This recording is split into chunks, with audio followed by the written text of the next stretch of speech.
২০২৪-এর জুলাই আন্দোলনের শেষের দিনগুলোতে একের পর এক পরিবর্তন হচ্ছিল দৃশ্যপট। দাবি আদায়ে দিন দিন কঠোর হচ্ছিলেন আন্দোলনকারীরা। অন্যদিকে আন্দোলন দমাতে আক্রমণাত্মক হয়ে উঠছিল তৎকালীন সরকার।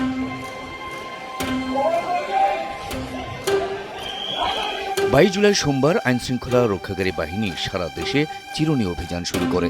এদিন বিএনপি ও জামায়াত ইসলামের নেতাকর্মী সহ ১,২০০ জনকে গ্রেপ্তার করা হয়। রোববার রাত ১২টা থেকে সোমবার সকাল ৬টা পর্যন্ত রাজধানীর বিভিন্ন এলাকা থেকে গ্রেপ্তার করা হয় ৫১৬ জনকে। সোমবার পর্যন্ত সংঘর্ষ, হামলা, ভাঙচুর ও অগ্নিসংযোগের ঘটনায় সারা দেশে ১৬৪টি মামলা করা হয়। এর মধ্যে ডিএমপিতে ৭১টি, চট্টগ্রাম মহানগরে ১৪টি এবং অন্যান্য জেলায় ৭৯টি মামলা করা হয়। গ্রেপ্তারকৃতদের আদালতের মাধ্যমে কারাগারে পাঠানো হয়। সেদিন রাতে কোটা সংস্কার সংক্রান্ত জনপ্রশাসন মন্ত্রণালয়ের সারসংক্ষেপে স্বাক্ষর করেন তৎকালীন প্রধানমন্ত্রী শেখ হাসিনা। এর আগে গণভবনে ব্যবসায়ীদের সঙ্গে বৈঠকে তিনি বিভিন্ন স্থাপনায় হামলা ও সহিংসতার জন্য বিএনপি, জামায়াত ইসলামী ও ছাত্র শিবিরকে দায়ী করে তাদের বিরুদ্ধে আরও কঠোর ব্যবস্থা নেওয়ার কথা বলেন।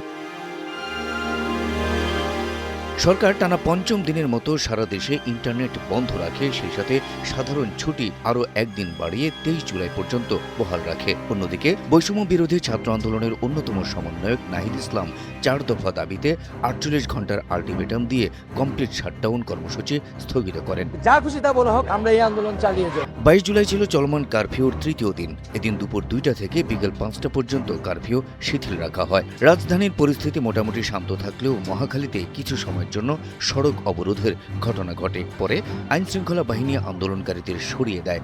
রাজধানীর গুরুত্বপূর্ণ স্থানে সেনাবাহিনী, পুলিশ ও র্যাবের ব্যাপক উপস্থিতি এবং হেলিকপ্টার টহল দেখা যায়।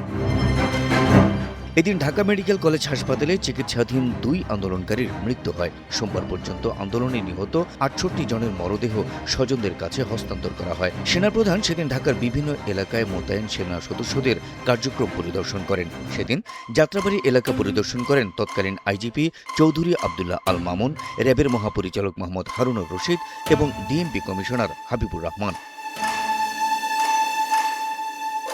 হুঁশিয়ারি দিয়ে আইজিপি সেদিন বলেন, প্রতিটি অপরাধমূলক কর্মকাণ্ডের জন্য পাই করে হিসাব দিতে হবে। আর স্বরাষ্ট্রমন্ত্রী আসাদুজ্জামান খান কামাল দেন পরিস্থিতির উন্নতি না হওয়া পর্যন্ত কারফিউ বহাল থাকার ঘোষণা।